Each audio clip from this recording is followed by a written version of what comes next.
Diamond Harbour, Falta, Bishnupur এবং মেটিয়াবুরুজের পর এবার সাতগাছিয়া বিধানসভায় শুরু হয়েছে সাংসদ অভিষেক বন্দ্যোপাধ্যায় সেবাশ্রয় শিবির।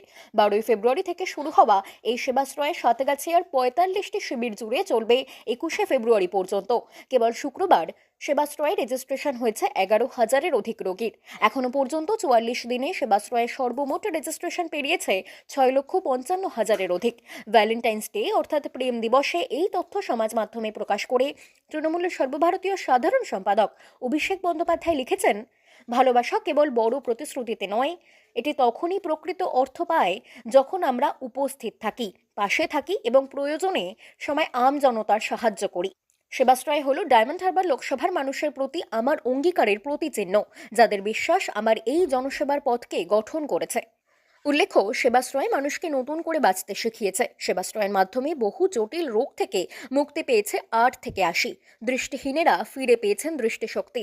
সম্প্রতি 15 জন দৃষ্টিহীনের বিনামূল্যে সফলভাবে ছানির অস্ত্রোপচার সম্পন্ন হয়েছে বারাসতের প্রখ্যাত রেণুকা আই ইনস্টিটিউটে।